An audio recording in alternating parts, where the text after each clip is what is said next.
여러분, 마태복음 강해 154번째 시간입니다. 우리가 기도해야 될 이유를 오늘 예수님의 겟세마네 동산의 기도를 통해서 함께 살펴보고자 합니다. 예수님이 기도하신 이 겟세마네라고 하는 동산은 사실은 감람산에 속하여져 있는 조그마한 언덕 내지는 동산이라고 이야기할 수 있습니다. 동산이 어디에 위치해 있느냐라고 하는 것보다 그 의미가 사실은 우리들에게 더 의미심장하게 다가오는 말이에요. 어떤 뜻을 가지고 있냐면 겟세마네라고 하는 뜻은 기름을 짜는 집 혹은 기름 짜는 틀, 이렇게 해석할 수가 있어요. 우리가 잘 아는 대로 올리브 열매가 있지 않습니까? 그 올리브 열매를 이 압착기예요. 일종의 압착기에 이렇게 쏟아붓고 위에서부터 사람의 힘을 이용해서 이렇게 짜면 그 기름이 나오는 그 장면을 생각하면 돼요.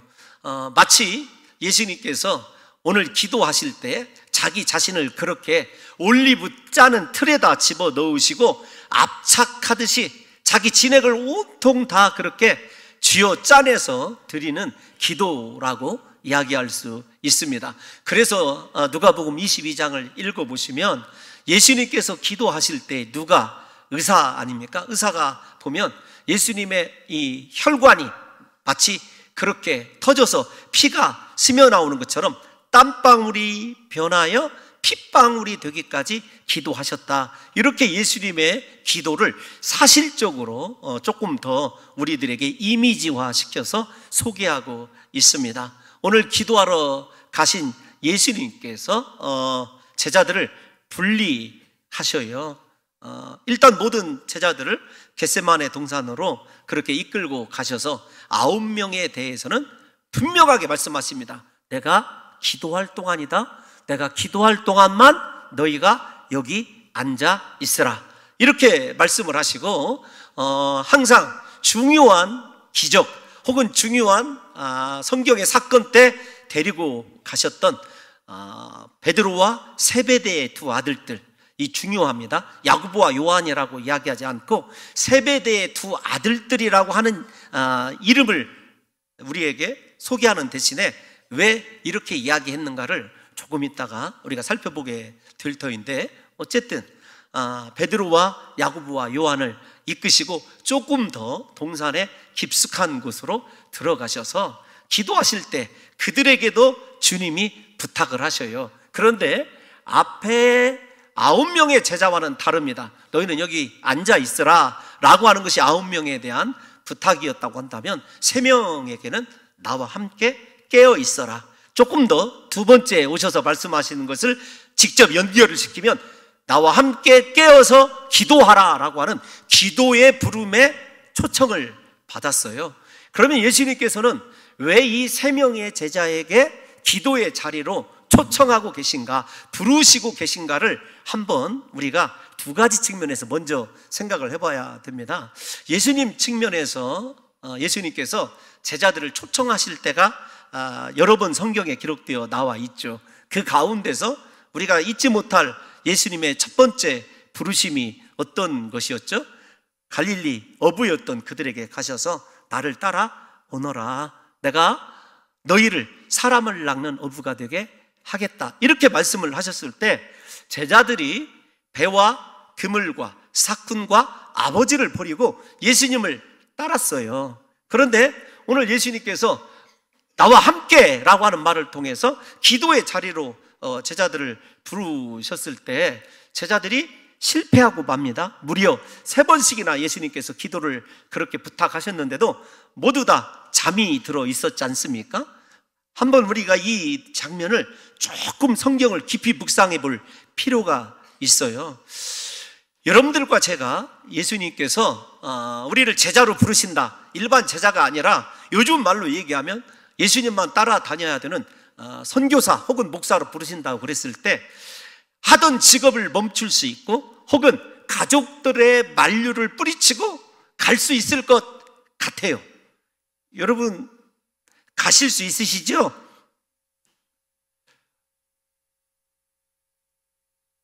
여러분 못 가시겠습니까?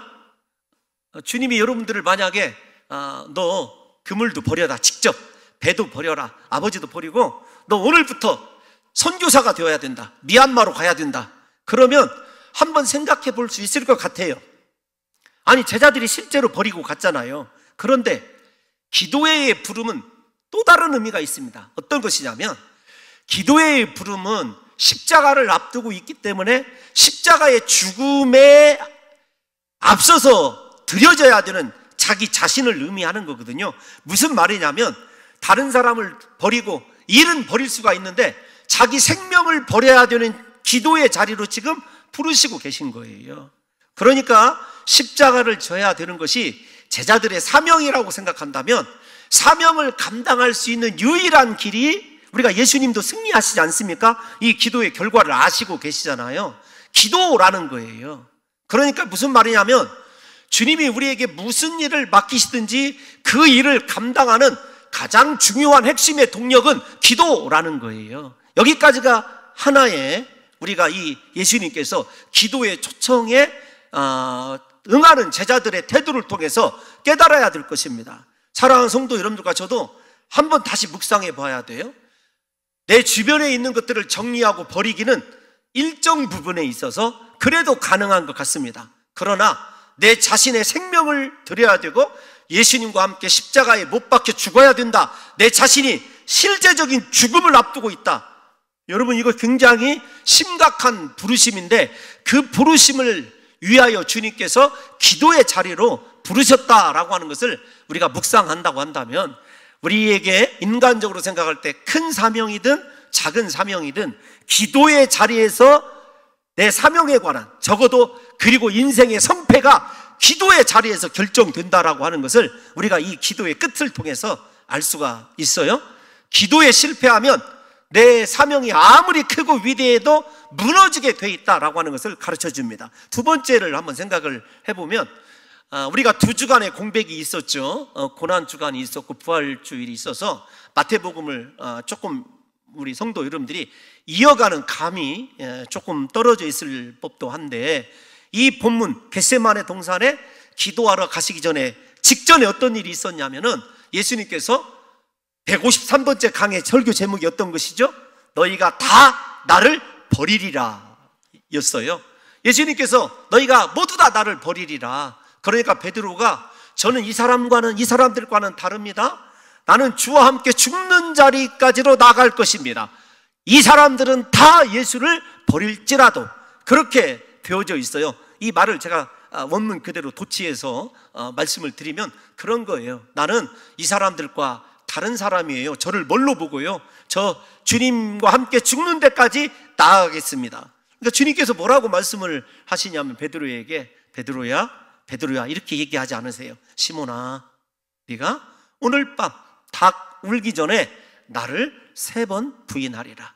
그러니까 예수님께서 분명히 베드로가 넘어지고 부인할 것을 아셨기 때문에 기도의 자리로 초청한 것은 어떤 것이냐면 예수님께서 예언하신 거지만 그의 실패 그리고 그의 수치와 넘어짐과 부끄러움을 승리로 바꿀 수 있는 것이 어떤 것이었냐면 기도였어요. 그러니까 기도는 어떻게 보면 인생의 마지막 기회의 자리가 기도입니다. 삶을 역전시키고 내 인생의 수치와 부끄러움을 승리와 하나님에 대한 거룩한 헌신으로 바꿀 수 있는 것이 기도예요.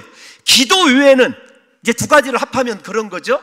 사명을 감당할 수 없습니다. 기도 외에는 내 인생의 절망과 시험을 승리로 바꿀 수 있는 것이 없었기 때문에 예수님께서 그들을 기도의 자리로 부르신 거죠. 이제 예수님의 입장에서 그러면 늘 공관 복음을 읽어보면 예수님은 혼자 기도하시거든요. 심지어는 예수님의 기도를 누가는 습관이다, 가로 열고 닫고 거룩한 습관이다, 이렇게 말씀을 드렸어요. 예수님의 홀로 기도하시는 장면은 성경에 우리에게 매우 자주 등장합니다. 그런데 오늘 본문을 보게 되면 그 혼자 기도하시던 예수님께서 유달리 이곳에서만 제자들 3명을 데리고 함께 기도하시기를 원하셨어요. 이 점을 우리가 예수님의 입장에서 생각해 보면 예수님께서 거기에다가 이렇게 말씀하십니다. 우리가 읽은 본문에 36절, 37절을 겸하여 이렇게 보면 뭐라고 얘기했냐면, 예수님께서 슬퍼하셨어요. 감정이 첫 번째, 십자가를 앞두고 예수님에게 찾아온 감정은 슬픔입니다. 두 번째로는 매우 혹은 심히 고민하여 죽게 되었다, 이런 표현을 써요. 예수님께서 얼마나 근심이 크고 고민이 크신지 그 원문을 그대로 말씀드리면 죽음의 무게와 예수님의 고민의 무게가 똑같아요. 그러니까 죽는 것 같은 고민이, 예수 그리스도께 근심이 찾아와 짓누르고 있는 거예요. 그 상황을 이길 수 있는 것도 예수님께서 기도라고 생각하고 계시고, 기도의 자리로 나가시면서 이 세 명의 제자를 초청한 것을 보게 되면 예수님이 슬퍼하시다, 매우 놀라시다, 매우 근심하시다, 고민하시다 라고 하는 단어들을 생각해 보면 십자가를 앞두고 기도하실 때부터 예수님께서 신성을 나쁜 의미로 생각하시면 안 됩니다. 버려두셔요. 오직 참 인간으로 우리와 동일하게 놀라기도 하시고 두려워하시기도 하시고 근심하시면서 그것에 대한 해결책을 기도로 제시하고 있고, 그 기도 가운데 홀로 기도하는 것이 너무 힘이 드신 거예요. 그래서 어떻게 하냐면 세 명의 제자들에게 기도 부탁을 하십니다. 예를 들면 우리가 마태복음 쪽으로 이 장면을 해석해 드리면 그렇습니다. 어떤 것이냐면, 너희가 두세 사람이 마음을 합하여 기도하는 그곳에 내가 있으리라, 이렇게 약속해 주신 주님께서 오히려 지금 홀로 기도하시기보다 두세 사람을 청하여 함께 기도할 것을 요청하고 계시는 거예요. 그러니까 예수님의 이 장면은 지극히 인간적인 것이고, 십자가의 시작점이라고 하는 것, 그리고 그 인간의 감정을 통해서 십자가에 대한 해결책이 기도밖에 없다라는 것을 가르쳐주고 계신 것입니다. 사랑하는 성도 여러분들이요, 예수님께서 언제 제자들에게 나를 위하여 기도해달라 이렇게 말씀하신 적이 있던가요? 없으십니다. 그만큼 십자가의 이 죽음이 예수님에게도 심각한 거죠. 예수님께서 그 심각한 상황을 이겨나갈 때 선택하신 것이 합심하여 함께 기도하는 것이라고 한다면 우리도 마찬가지입니다.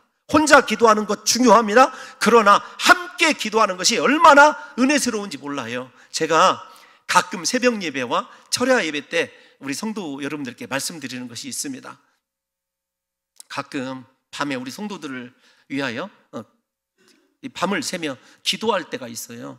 기도할 때 정말 그 순간이 외로울 때가 있습니다, 목회자에게도. 그런데 그 어느 성도님이 오셔가지고 한쪽에 이렇게 오시자마자 이렇게 제가 이렇게 기도하고 있는지를 모르세요. 상황이 어떤 상황인지 잘 여러분들 생각을 해보세요.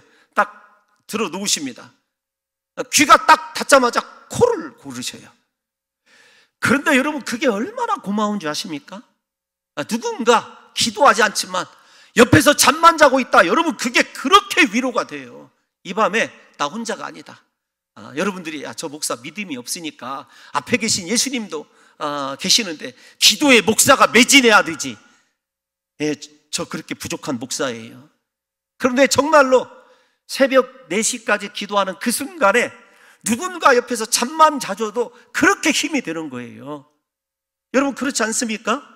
여러분들은 어떻게 생각할지 모르겠지만 예수 그리스도께서도 그래서 내가 기도할 동안에 너희 여기에 앉아있고 내가 기도할 동안에 함께 깨어서 기도해달라고 초청하는 것을 보면 예수님의 슬픔이 얼마나 크고 예수님의 짐이 얼마나 무거운지를 알 수가 있죠. 그런데 생각을 해보십시다. 만약에 이 상황을 긍정형으로 바꿔보세요. 어떻게 바꾸냐면 베드로가 깨어서 예수님의 기도를 도왔고 예수님과 함께 그렇게 간절히 기도했다고 한다면 예수님 부인할 일 없었을 것입니다. 십자가를 지는 데까지 예수님과 함께 나갔을 거예요. 그의 인생이 얼마나 더 존귀하게 바뀌었을지를 생각해 보십시오. 그래서 기도는요, 내 인생의 모든 것을 결정하는 가장 중요한 자리예요. 근데 주님께서 이렇게 39절을 띄워놔 주시면 기도하라고 말씀하시고 얼굴을 땅에 대시고 엎드려 기도하십니다. 예수님께서 엎드리셨다라는 말은 어떤 말이냐면 하나님 앞에 내 모든 것을 다 포기한 거예요. 자존심도, 내가 가지고 있는 어떤 권위도, 모든 것을 다 포기하신 것입니다. 우리가 잘 아는 대로 유대인의 기도 방법은 어떤 것이죠? 유대인들은 서서 기도하는 것이 일반적인 관례예요. 구약에서도 마찬가지입니다. 어떻게 기도하냐면 서서, 이제 나중에 포로 이후 때는요, 예루살렘 성전을 향하여 이렇게 손을 들고 서서 기도합니다. 유대인들이 무릎을 꿇는 때는 딱 한 번 있어요. 하나님께 예배할 때. 그러니까 무릎을 함부로 꿇지 않아요. 우리가 사사기를 그래서 읽어보시면 기도원의 300용사 가운데 물을 마시기 위하여 무릎을 꿇고, 세상 앞에, 내가 필요한 것 앞에 무릎을 꿇고 하나님 앞에 드려야 될 그 무릎을, 나의 목마름을 해결하는 데 사용한 사람들은 하나님의 위대한 역사의 현장에서 다 제외되는 이유가 거기에 있습니다. 예수님은 이 시간에 그렇게 무릎을 꿇고 하나님 앞에 간절히 기도하는 거예요. 그런데 마태가 한 가지 더 우리에게 가르쳐주는 자세한 디테일이 있어요. 어떤 것이냐면 사랑하시는 예수 그리스도께서 얼굴을 땅에다 대셨다라는 것입니다. 땅을 누가 만드셨죠? 예수님이 만드셨어요. 피조 세계입니다. 아담과 하와가 범죄하고 난 이후에 최초로 저주받은 곳이 땅입니다. 그 땅을 향하여 창조주이신 그리스도께서 얼굴을 대시고 엎드려서 내 아버지여, 내 아버지여, 하나님 앞에 간절히 기도하는 저 장면을 우리 성도 여러분들이 잊어서는 안 돼요. 기도는요, 예수님처럼 가장 겸손하게, 하나님, 나는 할 수 없습니다. 자신의 모든 것을 내려놓는 자리가 기도의 자리예요. 내 생각도 계획도 내가 누구라고 하는 것 전부 다 내려놓고 하나님만이 보여야 돼요. 내 아버지만이 느껴지게 하는 것이 기도라고 하는 것을 우리 성도 여러분들이 아셔야 됩니다. 주님이 이렇게 기도하셔요. 할 수 있거든, 혹은 할만 하시거든. 여러분, 이 말씀이 제가 이렇게 찾아서 읽어보게 되면은 디나톤 에스틴이라고 하는 말이에요. 그러니까 굉장히 중요한, 할 수 있다, 큰 권능이 있다, 이런 뜻인데, 제가 여러분들에게 이 단어가 어디에서 나와 있는지를 상기시키면 마가복음 9장에 나와 있습니다. 이 마태복음 17장에서는 똑같은 변화산 이후의 모습을 그릴 때 이 내용이 빠져 있거든요. 마가복음 9장에 변화산에서 예수 그리스도께서 변화되시고 난 이후에 밑에 내려와 보니까 서기관들과 바리새인 제자들이 막 함께 변론하고 있어요. 무엇을 변론하느냐?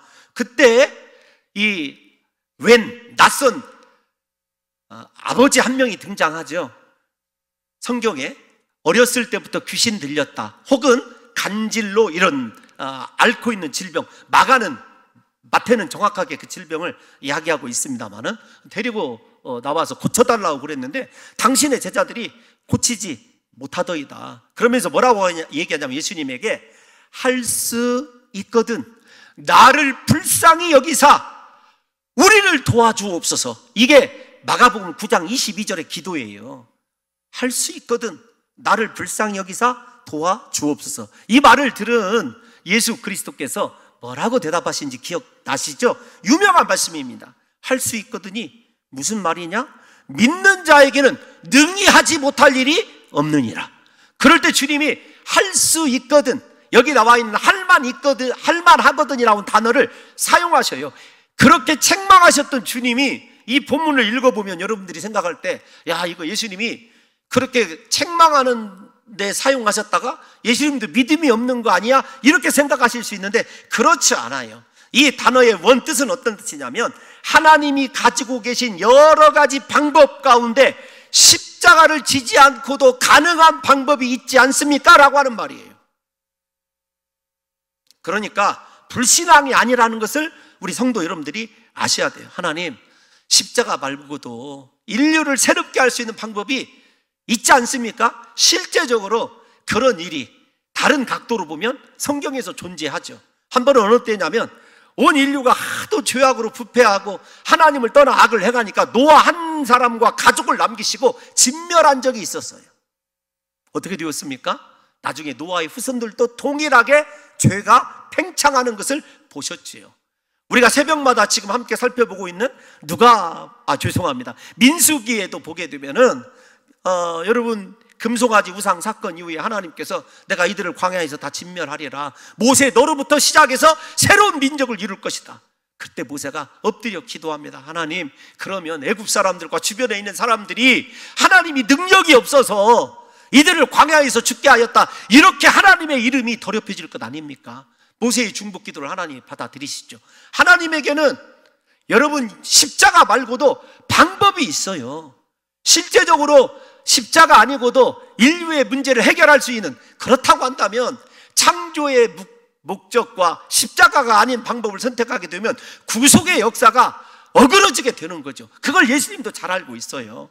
그래도 그 고통이 얼마나 큰지 하나님 다른 방법도 있는데 하나님이 지나가게 해달라는 거예요. 그러면서 예수님이 기도하시는 거예요. 제가 뜬금없이 예수님의 이 기도하는 장면을 생각하다가 갑자기 마태복음 1장 1절이 생각이 났어요. 아브라함과 다윗의 자손 예수 그리스도의 세계다.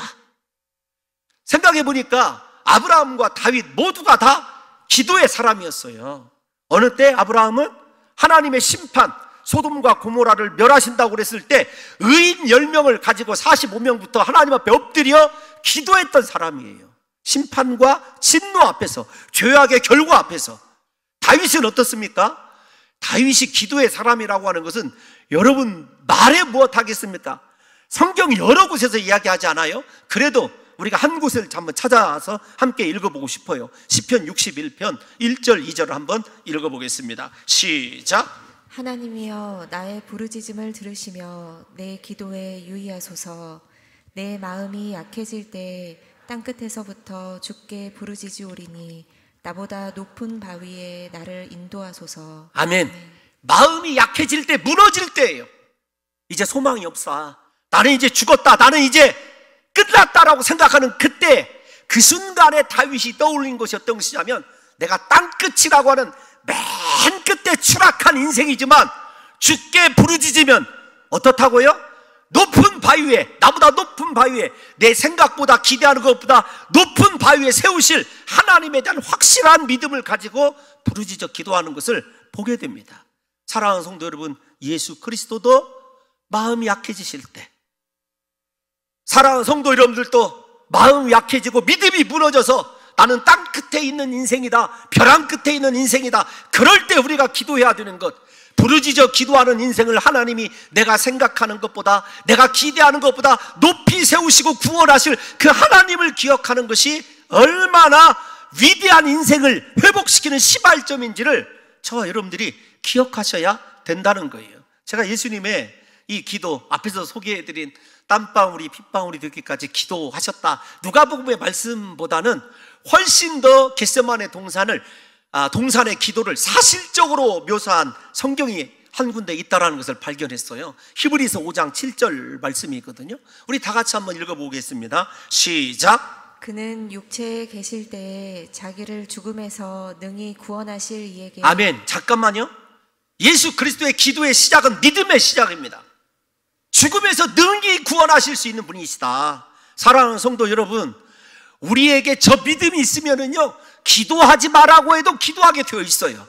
저와 여러분들에게 오늘 이 시간에 제가 소원하고 축복합니다. 저에게도, 우리 사랑하는 성도 여러분들에게도 하나님이 전능하신 하나님이셔서 죽음에서도 능히 건지실 수 있는 하나님이심을 믿으시고 선포하시기를 예수님의 이름으로 축원합니다. 땅끝에서도 나를 일으켜 세우실 하나님이심을 선포하시기를 예수님의 이름으로 축원합니다. 믿음의 사람, 기도하는 사람에게는 그래서 절망이란 단어가, 끝났다라고 하는 마지막 마침표가 존재하지 않는 거예요. 계속해서 이어지는 인생의 콤마만 존재할 뿐이죠. 중요한 것은 그 하나님을 믿기 때문에 예수님이 심한 통곡, 이 말은 어떤 것이냐면 아주 격정적으로 울부짖는 거예요. 격정적으로 울부짖는 것. 저는 제가 세상에서 남자의 울음을 참 존귀하게 바라본 적이 있어요. 누구라고 이야기할 수는 없지만 그분의 어머니가 돌아가셨습니다. 옛날에 집에서 장례를 치를 때인데 마당에 이렇게 멍석을 다 펴거든요. 멍석 펴기가 딱 끝나니까 마당 중앙에 앉아서 그 눈물을 흘리시는데, 통곡을 하시는데 그때 참 세상에 남자의 눈물이 저렇게 고귀할 수가 있구나라는 사실을 제가 깨닫게 되었어요. 예수님이 그렇게 심히 통곡하신 거예요. 인류를 구원하셔야 되는 십자가 그 앞에서 통곡하시는 것을 우리가 생각해 보십시오. 부르짖어 기도하시는 저 예수 그리스도를 생각해 보세요. 사랑하는 성도 여러분들이요, 전능하신 하나님을 신뢰하기에 그 하나님 앞에서 통곡하고 울어본 적이 언제적이신가요? 저와 여러분들에게 지금 기도할 수 없다라고 하는 것은 상황의 문제가 아닙니다. 믿음의 문제라고 하는 것을 분명히 아셔야 된다는 거예요. 사랑하는 성도 여러분, 그 가운데서 예수님이 주여 할만하시거든 이 잔이 내게서 지나가게 하옵소서. 잔은 여러 가지를 상징하죠. 축복과 하나님의 저주 둘 다를 상징합니다. 축복의 예를 하나 올려드리면 우리가 익히 잘 아는 시편 23편 6절, 주께서 내 원수의 눈앞에서 나에게 상을 차려주시고 모든 것을 베풀어 주시니 내 잔이 넘치나이다. 축복의 경우도 그래요. 그런데 예수님께서 이 잔을 말씀하셨을 때 잔은 어떤 의미를 가지고 있는지 여러 선지서에도 나와 있지만 딱 하나만 말씀드리면, 앞에서 제가 여러분들에게 하나 이렇게 던져드린 것이 있습니다. 어떤 것이냐면, 왜 베드로는 이름을 이야기하고 야고보와 요한은 세베대의 아들들이라고 그랬는가? 바로 이 잔의 문제를 세베대의 아들들과 논한 적이 있어요. 예수님께서 예루살렘에 올라올 때 세베대의 아들들이 자신의 어머니를 통해서 인사청탁을 하지요. 주의 나라가 임할 때 내 아들의 하나는 좌편에, 주의 좌편에, 하나는 주의 우편에 앉게 하여 주옵소서. 그럴 때 예수님께서 이렇게 뒤돌아보시며 말씀하셨습니다. 너희가 구하는 것을 알지 못하는도다. 너희가 내가 마시는 잔을 마실 수 있겠느냐? 그 잔이 어떤 것입니까? 십자가의 죽음이에요. 그 십자가의 죽음이 가지고 있는 의미와 그 십자가의 죽음의 뒤에 따를 하나님의 영광이 얼마나 큰지를 알 수가 있겠느냐고요. 사랑하는 성도 여러분, 세상 것에 취해 살아가는데, 제가 이 설교를 준비하면서 옛날 조금 오래전에 들었던 존 메가더 목사의 설교를 제가 이게 듣습니다. 이동할 때 제가 듣는 목사님 설교가 두 분이시거든요. 하나는 존 메가더이고 하나는 폴 워셔입니다. 어쨌든 메가더 목사님 설교 가운데 그런 내용이 나와요. 이 주일학교 아이들에게 이 잔의 의미를 가르치기 위해서 특별한, 조금 모양이 특별한 잔을 가지고 한 사람씩 나와서 이 잔을 들여다보고 무엇이 있는지를, 십자가의 이 기도를, 본문을 설명하고 이야기를 하게 하는 거예요. 그래서 아이들이 나와서 주님의 눈물이 고여 있습니다, 주님의 외로움이 있어요, 주님의 아픔이 있어, 이렇게 얘기하는데 한 아이가 와가지고 그렇게 얘기합니다. 뭐라고 얘기했냐면, wrath, 하나님 진노가 있습니다, 진노가 있습니다. 그때 존 메가더 마음에 큰 파장이 옵니다. 자기도 그 생각 못했거든요. 죄로 인한 인생의 진노가 그 잔의 십자가에 담겨 있다라는 것을 그 어린아이가 고백을 한 거예요.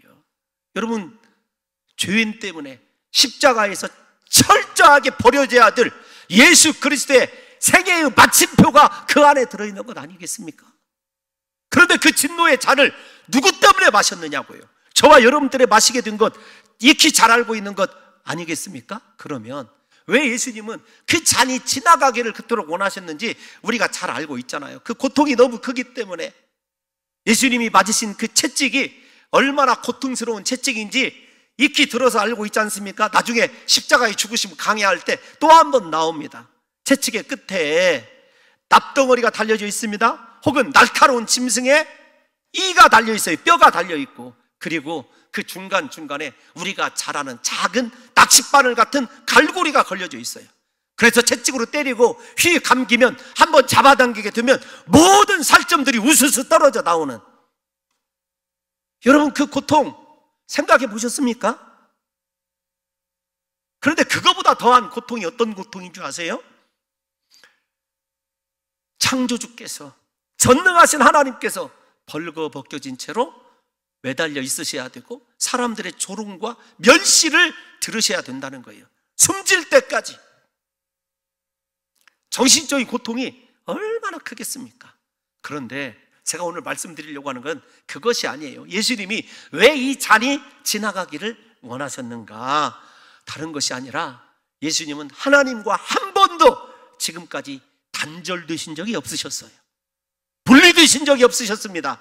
창세 전부터 지금 이 순간까지. 그런데 십자가에서 죽으실 때만큼은 하나님과 분리되셔야 되거든요. 성경 하나만 읽어볼까요? 요한복음 8장 29절 한번 읽어보겠습니다. 시작. 나를 보내신 이가 나와 함께 하시도다. 나는 항상 그가 기뻐하시는 일을 행함으로 나를 혼자 두지 아니하셨느니라. 아멘. 예수님의 저 말씀을, 이 말씀을 듣고 좀 생각해 보세요. 나를 혼자 두지 아니하셨느니라. 이게 아버지 하나님의 마음이고 예수님을 향한 사랑의 표현이에요. 그런데 중요한 것은 예수님도 지금 우리를 결코 혼자 두지 않으신다는 사실입니다. 예수님이 지금까지, 영원 전부터 지금까지 아버지 하나님과 분리된 적이 없는데 십자가에서 분리되는 고통이 얼마나 큰지, 그래서 엘리 엘리 라마 사박다니, 우리가 잘 아는 대로 나의 아버지여, 나의 아버지여 어찌하여 나를 버리시나이까가 바로 그 말이에요. 하나님과 분리됨. 그런데 오늘날 예수 그리스도의 십자가 은혜를 묵상하며 살아가는 저와 여러분들이 하나님과 분리되는 고통에 대해서 단 이만큼이라도 고민해 본 적이 있습니까? 물질적으로 내가 원하는 일들만 이루어지면 그것이 복으로 알고 살아가는 우리 물타지고 너무도 값싸져 버린 기독교의 은혜를 한번 생각해 보십시오. 한국교회의 문제는 여기에서 출발하는 거예요. 진짜 살아있는 성도, 하나님과 교제하는, 그리고 그분과 말씀을 통해서, 기도를 통해서 함께하는 성도는요, 하나님이 나를 혼자 내버려 두실까봐, 하나님과 분리될까봐 그것 때문에 고통스러워하고 눈물 흘리며 하나님 앞에 나와서 쉬지 않고 부르짖어 기도하는 것이 그것 아닐까요? 여러분 곰곰이 생각해 보십시오. 하나님과 함께하고 계십니까?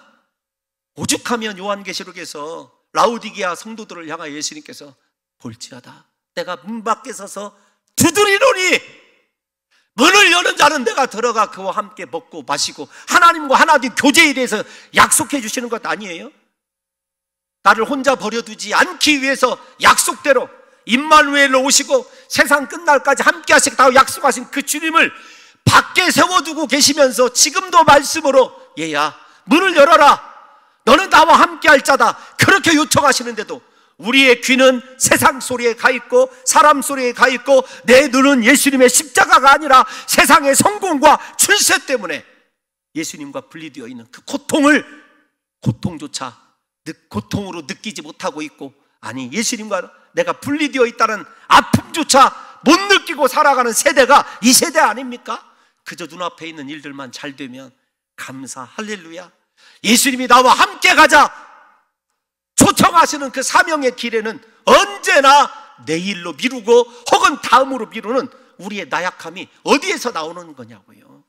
여러분 인생의 진짜 행복은요, 나와 함께 하시는 하나님, 나를 붙들고 계시는 그 주님을 인정할 때, 그분을 느낄 때 인생이 그렇게 든든하고 행복하더라고요. 여러분의 신앙은 살아있는 신앙입니까? 그렇다면 예수님처럼 간절히 하나님 앞에 기도해야 돼요. 주님, 내가 주님과 단절되어서는, 분리되어서는 살아갈 수가 없습니다. 이 기도가 저와 여러분들의 기도가 되시기를 예수님의 이름으로 축원합니다. 여러분 참 안타까운 것이 그런 거예요. 오늘날 우리 성도들이, 그리고 제가 예수님에게 분리될까봐 두려워하고 살아가는가? 하나님과 분리될까봐, 단절될까봐 이토록 두려워해 본 적이 있었던가? 우리가 예수님의 이 겟세마네 기도를 묵상하면서 이 한 가지를 한 주간 좀 묵상해 봤으면 좋겠어요. 여러분 잘 아시는 대로 이렇게 십자가의 고난의 잔이 지나가기를 원하셨지만 예수님의 기도는 언제나 반전이 있죠. 그러나 나의 원대로 맛이 없고 아버지의 원대로 하시옵소서. 하나님께 모든 주권을 인정해드리고 자기를 부인하는 이 기도를 우리 성도 여러분들과 제가 기억해야 됩니다. 기도는 하나님을 바꾸는 것이 아닙니다. 내가 바뀌어지는 것이 기도예요. 기도란 하나님의 마음을 움직이는 것이 기도가 아니라 내 자신의 마음을 바꾸는 것이 기도인 거예요. 십자가는 예수님만 마실 수 있는 잔입니다. 고난의 잔이죠. 그 고난을 마실 때만 하나님의 뜻을 이룰 수 있는 것 아니겠습니까? 예수님이 원하시는 것은 나의 뜻이 이루어지는 것이 아니라 하나님의 뜻이 이루어지는 거예요. 여러분, 우리의 계획과 내 생각이, 그 다음에 내 기도가 이루어지지 않을 때 얼마나 낙심이 되고 힘이 떨어지는지 저도 잘 압니다. 그런데 하나님에 대한 믿음을 저버리지 않고 그 장면을 오랫동안 지켜보면 결국 하나님의 뜻이 이루어진 것이 우리에게 좋은 일이고 복이라는 것을 알게 돼요. 예수님께서는 그래서 기도를 통해서 자기 자신의 생각을 다 내려놨습니다. 그리고 하나님이 결정해 주시는 대로 따라가기로 결단한 거예요. 그런데 진짜 그때가 행복합니다. 내 자신의 생각을 내려놓고 정말로 고통스러울 것 같은데 하나님이 인도하시는 그 길을 선택하면은요, 인생에 그렇게 뿌듯함이 있어요. 행복이 그곳에 있다라는 것을 우리 성도 여러분들과 제가 좀 느꼈으면 좋겠습니다. 제가 설교를 준비하면서 옛날 이 목사님이 생각나더라고요. 벤자민 슈물크라고 하는 목사님이십니다. 독일의 루터교 목사님이에요. 1700 초반대 목회하시던 분입니다. 목회자가 드문 그 시대에 하도 교구가 넓으니까 성도들을 돌보고 돌아오는 길에 이렇게 자기 집 있는 쪽을 바라보니까 교회도 불타고 집도 불탔어요. 순간 아차, 이게 큰일이 일어났구나라는 것을 직감할 수 있었죠. 왜냐하면 그 집에 어린 두 아들을 놔두고 목사님이 성도를 돌보러 가셨거든요. 아니나 다를까 돌아와서 보니까 자신의 사랑하는 두 아들들이 새까만 수덩이로 바뀌어져 있는 거예요. 새까만 수덩이로 바뀐 두 아들들의 그 한 줌에 재든 그 앞에서 무릎을 꿇고 목사님이 심한 통곡과 부르짖음으로 기도를 해요. 그럴 때 그에게 들려주신 예수님의 말씀이 오늘 본문과 병행구인 마가복음 14장에 나오는 36절에 있는 말씀입니다. 어떤 말씀이냐면 아버지여, 아버지여, 아버지께는 모든 것이 가능하오니 이 잔을 내게서 옮기시옵소서. 그러나 나의 원대로 마시옵고 아버지의 원대로 하옵소서. 여러분, 이 말씀을 듣는 순간에 그의 마음에서 하나님의 뜻이 무엇인가가 생겨나기 시작해요. 그래서 그때 작사하고 부른 찬송이 요즘에 우리가 부르는 549장 내 주여 뜻대로 행하시옵소서입니다. 가사를 한번 소개해 드릴까요? 내 주여 뜻대로 행하시옵소서. 온몸과 영혼을 다 주께 드리니 이 세상 고락간 주 인도하시고 날 주관하셔서 뜻대로 하소서. 큰 근심 중에도 낙심케 마소서. 주님도 때로는 울기도 하셨네. 날 주관하셔서 뜻대로 하시옵소서. 내 모든 일들을 다 주께 맡기고 저 천성 향하여 고요히 가리니 살든지 죽든지 뜻대로 하소서. 하나님의 뜻 앞에 자기 자신의 큰 고통과 슬픔을 그렇게 내려놓을 수 있는 결정적인 계기가 바로 우리가 묵상하고 있는 내 아버지여 할만하시거든 이 잔이 내게서 지나가게 하옵소서. 그러나 나의 원대로 마시옵고 아버지의 원대로 하시옵소서예요. 사랑하는 성도 여러분들과 제가 인생에 원하고 소원하는 것들, 급박한 일들 너무 많이 있죠. 그 하나님을 우리가 신뢰한다면 하나님 분명히 죽은 자도 살리실 능력이 있음을 믿습니다. 그러한 가운데서도 나의 원이 이루어지고 나의 뜻이 이루어지는 것이 아니라 하나님의 뜻만 이루어지기를 소원합니다. 이것이 저와 여러분들의 영원한 기도가 되시기를 예수님의 이름으로 축원합니다. 마지막 하나 더 잠시 살펴보고 싶은 이야기는 주님이 그토록 3번씩이나 오셔서 깨어 있어라 기도하라고 말씀하신 거예요. 여러분, 여기 깨어서 기도하라라고 하는 말을 헬라어로 어떤 단어냐면 프로슈케스세라고 하는 단어예요. 그런데 현재 시제 명령형입니다. 한 번만 기도하라는 것이 아니에요. 계속해서 기도하라는 것입니다. 기도를 결단코 멈추지 말라는 거예요. 왜냐하면 유혹과 마귀의 유혹과 시험이 한 번에 끝날 것이 아니라 끊임없이 너를 괴롭힐 것이기 때문에 그 마귀의 유혹을 대적하는 것이 끊임없는 기도다라고 하는 것을 가르쳐 주신 것이죠. 여러분들과 제가 특세 때, 이번 특세 때 살펴본 그 내용 가운데 이 내용이 포함되어 있어요. 그 시험에 들지 않게라는 말, 누가복음의 22장을 가게 되면 31절에 시몬아, 사탄이 너를 밀가부르듯 하려고 청구했다, 이렇게 주님이 말씀하시거든요. 사탄이 내 소유 삼겠습니다, 소유 이전권을 하나님 앞에 제시한 거예요. 그런데 예수님께서 내 믿음이 떨어지지 않기를 기도했다, 이렇게 말씀하십니다. 근데 중요한 것이 저와 여러분들이 기억해야 될 중요한 내용이 있어요. 왜 사탄은 베드로를 그렇게 삼키려고 하는가? 다른 것 아닙니다. 베드로의 인생 때문에요? 아닙니다. 베드로의 고백 위에 세워질 하나님의 영원한 교회 때문에 그런 거예요. 저와 여러분들이 기도해야 될 이유가, 인간적으로 생각하면 저와 여러분의 인생이 보잘것없을 수도 있어요. 갈릴리 촌어부일 수도 있습니다. 그런데 우리 안에 심어놓은 예수 그리스도를 만나고 하나님께서 심어놓은 능력과 비전과 축복은요, 얼마나 엄청난 것인지 몰라요. 우리가 그 하나님의 섭리와 비전을 단 한 번도 확인도 못 해보고 이 땅을 떠나가는 성도들이 얼마나 많은 줄 아십니까? 왜 그럴까요? 마귀가 우리에게 그렇게 얘기해요. 너 이만큼, 이 정도만 예수 믿는 것도 다행이다, 괜찮아, 옆에 있는 김 집사에 비하여 너는 정말 잘하고 있는 거야. 야, 전도도 해라, 제가 이거 각색한 거예요. 너 충성도 해라. 그러나 피곤한데 기도는 쉬면서 해라. 마틴 루터가 유명한 말을 했습니다. 어떤 말을 했냐면, 기도는 마귀를 내리치는 채찍이다. 기도하면 마귀가 물러서 도망갑니다. 그런데 더 중요한 것이 있어요. 어떤 것이 있냐면, 왜 기도를 못했느냐? 주님이 한마디로 얘기합니다. 네가 마음은 원이로되 육신이 약하도다, 이렇게 얘기하셔요. 그러니까 건강관리 잘해라, 체력관리 잘해라, 이 말일까요? 문자적으로는 그렇게 보이지만 그런 거 아니에요. 가장 가까운데 베드로가 원하는 것이 어떤 것이었죠? 주님, 저는요, 여기 있는, 옆에 있는 애들하고는 좀 다른 존재예요. 얘네들은 틀림없이 다 버릴 것입니다. 그런데 저는 달라요. 저는 달라요. 주님과 함께 감옥에도 가고 죽는 자리도 갈 수 있습니다. 여러분, 그때의 베드로의 고백이 소원이었어요. 진짜였어요. 영적인 그 고백은 정말이었습니다.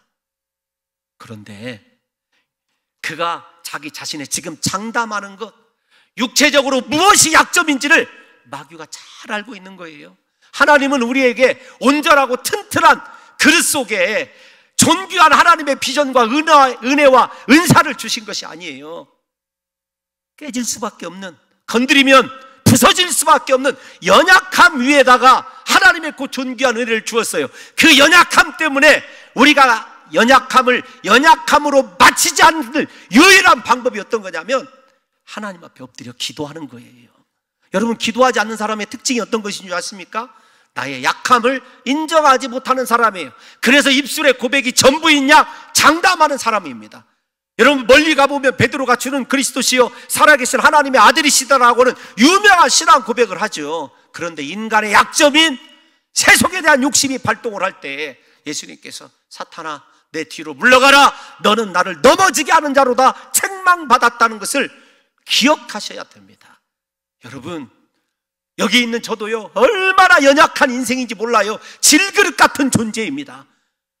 하나님 앞에 약함을 인정하게 될 때 하나님께서 기도하게 하시고 기도한다고 하는 그 자체 때문에 어찌어찌 하나님께서 여기까지 들어서 사용하고 계신 거예요.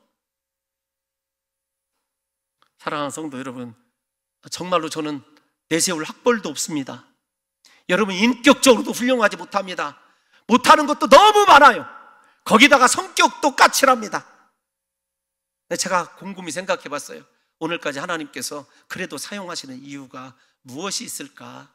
기도가 나와서가 아니라 제가 신학교 때부터 하나님 앞에 그렇게 물 한 모금 마시고, 왜 물을 마셨는지는 나중에 들으시기 바랍니다.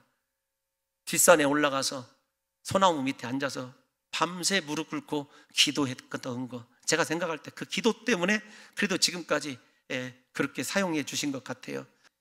사랑하는 성도 여러분들과 제가 이 시간에 하나님 앞에 엎드려야 되는 질그릇 같은 인생임을 깨달아 죽음에서 능히 구원하실, 살게 하실 예수 그리스도를 바라보며, 하나님, 내가 시험에 들지 않도록 내 자신에게 주어진 하나님의 비전이 깨지게 되면 상상도 못할 일이 벌어진다는 사실을 깨달으셔서, 여러분, 우리가 망하고 깨어지는 건 어쩔 수 없다고 합시다. 그런데 우리를 통해서 이루어질 하나님의 위대한 역사, 여러분의 자녀들, 여러분의 미래를 한번 생각해 보십시오.